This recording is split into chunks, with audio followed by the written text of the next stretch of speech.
ካህናት በጣም ተበጣበጡ። በወሬ በሐሜት በምናምን በዘረኝነት ኢቭን በሌላ በብዙ ጉዳይ ተበጣበጡ በደብር ውስጥ። ከዛ እኛ አባት ሱባኤ ሆነ ፍሬ ሚካኤል የሚባሉ አባት ናቸው። እኛ አባት በ15ኛው መቶ ክፍለ ዘመን የነበሩ አባት ናቸው። ግን አሁን ማዕረግ አልፈልግም፣ ምንም አይነት ጵጵስና አልፈልግም ብለው አቡነ የሚለውን ስም ደብቀው የሚኖሩ እጅግ በጣም ከተገረሙ። በስመ አብ ወወልድ ወመንፈስ ቅዱስ አሐዱ አምላክ አሜን። ሰላም የእግዚአብሔር ቤተሰቦች እንደምን አላችሁ? እንደምን አደራችሁ? አሜን።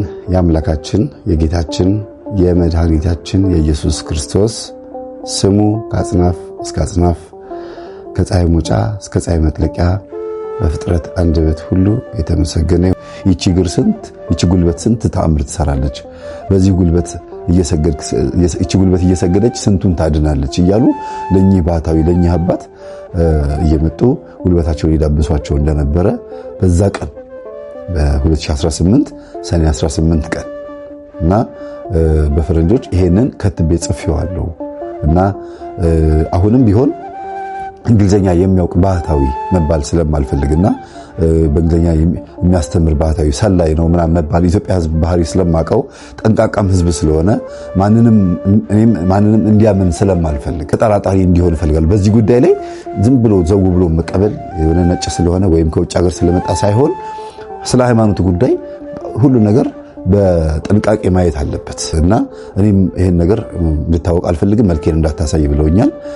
ጸጉራቸውም ያው ወደ ብህትውናው ስለመጡ ጸጉራቸውን አይቆረጡም። ምናልባት በአይነ ህሊናችሁ እንድትስሏቸው መልካቸው ማንን ይመስላል መሰላችሁ? ድሮ ጂም ኬሪ የነበረው መልኩን ታውቁታላችሁ አይደል? አሁን ጂም ኬሪ ብላችሁ ብትገቡ ጎግል ላይ ጺሙን አሳድጎ ፕሮፌሰር የሆነ ትልቅ ነጮች የምሁር ነገር መስሏል አይደል? ልክ እንደዛ ነው መልካቸው።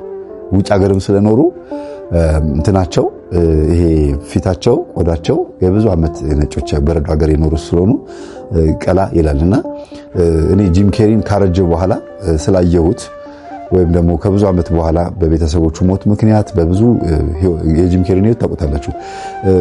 ኢንተርቪው ሲደረግ አይቼው አሳዝኖኝ አይቼው ነበርና ያ አይምሮዬ ተቀርጾ ነበርና እኚህን አባት ልክ ሳያቸው በስመ አብ ጂም ኬሪን ይመስላሉ ያልኩት የመልካቸው ይሄ አሁን ጺሙን ካሳደገ በኋላና በአይነ ህሊናችሁ እሳቸውን ለመሳል ከፈለጋችሁ የጂም ኬሪ ካረጀ በኋላ ወይም ደግሞ ጺሙን ካሳደገ በኋላ ያለው መልካቸው ነውና በጣም ነው የሚገርመው። ሌላው በጣም ያስደነቀኝ ነገር በብህትውና ነው ያሉት አሁን እና ያሉበት ተራራ ድረስ ሄጄን ያናገርኳቸው ከተራራው ጀርባ ያለው ውሃ በጣም ነው የሚጎመዝዘው። እሱ ነው የሚጠጡት። በጣም ነው የሚመረው ውሃው። እንዴት እንደበቃ አታስጠጉትም አይደለም መጠጣት፣ ሽታው ራሱ አታስጠጉትምና ኬሚካል ይሁን አሲድ ይሁን የፋብሪካ ዝቃጩ ላይ አይታወቅም። ግን እሱን እየጠጡ ነው ያሉት እንግዲህ 2 ዓመታት እና በጸሎት ኢትዮጵያን እያሰቧት ነው።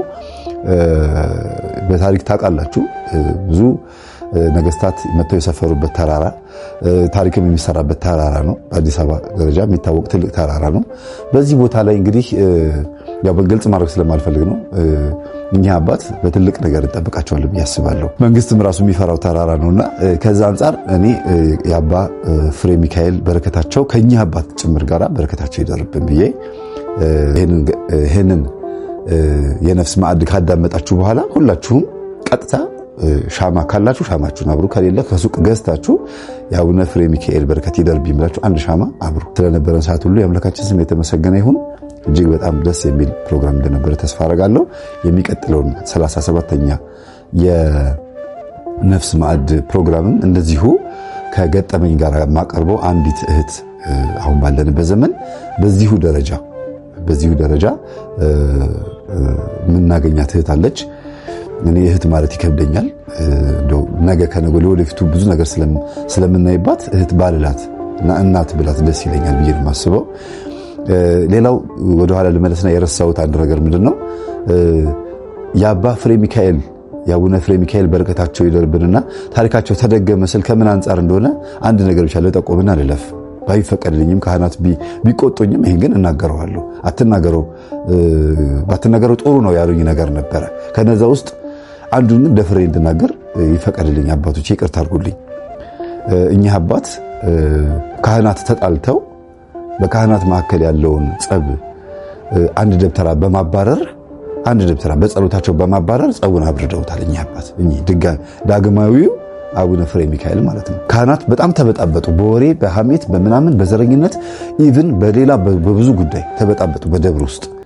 ከዛ እኚህ አባት ሱባኤ በዓት ያዙ እና 2 ወር ሙሉ ማንም ሰው አላያቸውም። ሄደዋል ወደ ከተማ ተብሎ አንድ ዲያቆን ብቻ ረድእ ሆኖ ረድእ ማለት የሚያግዛቸው ማለት ነው። በበር ስር የሆነ ነገር እያቀበላቸው የሚበሉትን እያቀበላቸው በ3 ቀን ልክ እንደ አቡነ ፍሬ ሚካኤል ማለት ነው እየጸለዩ ለ2 ወር ያክል ጸሎት ካደረጉ በኋላ 64ኛው ቀን ላይ የእመቤታችን እንግዲህ ያረፈችበት ቀን ነው። 64ኛው ቀን ላይ ደብተራው ራሱን አጋለጠ። በቃ ሁላችሁም ያሳበድኳችሁ እኔ ነኝ፣ ከዚህ ቤት አስጡልኝ፣ ይሄ ሰውዬ እኔ ያጋለጠኝ ብሎ ጮሆ የአቡነ ፍሬ ሚካኤል ማነው የአባታችን የአቡነ ፍሬ ሚካኤልን አሁን ያሉትን ማለት ነው በራቸውን ከፍቶ ይሄን ያጋለጠኝ ብሎ በራቸውን ከፍቶ እንዳጋለጣቸው የተነገረውና እኔ ከተአምርነቱ አንፃር ከብቃታቸው አንፃር በናገረው ብዬ ነው የተናገርኩት። ካህናት ግን ተበጣብጠዋል የሚባለው እንዲሰማ ስላልፈለጉ ነው አትናገረው ተው ይቅርብን ያሉት። ግን ምንም ያው ቀለል አድርጌ ነው ያቀረብኩት። ቅር እንደማትሰኙብኝ ተስፋ አደርጋለሁ። የዚህን ያክል በረከታቸው ይደርብንና የዚህን ያክል አንድ ደብተራን ነቅሎ ከደብሩ የማስወጣት አቅም ያላቸው አባት ናቸውና እውነትም የ15ኛው መቶ ክፍለ ዘመን የነበሩት አባት በመንፈስ ከኛ አባት ጋር አሉ ማለት ነው። አቡነ ፍሬ ሚካኤል በዛ ዘመን የነበሩ ጊዜ የአቡነ አኖሪዮስን በረከት ተቀብለው ነበረ። አሁን ደግሞ እኛው አቡነ ፍሬ ሚካኤል ከዛኛው አቡነ ፍሬ ሚካኤል በረከት ተቀብለዋል ማለት ነው። ስለዚህ በዓለም የእኚህን አባት ዜና ሁሉም ተናገሩ። አቡነ ፍሬ ሚካኤል በረከታቸው ይደርብን። ሕይወታችንን፣ አገራችንን፣ ተዋህዶ እምነታችንን፣ ሰላማችንን ይመልሱልን። ሰላም ሆኖ ኢትዮጵያውያን ቅዱሳን አባቶቻችንን በረከታቸው ይደርብን።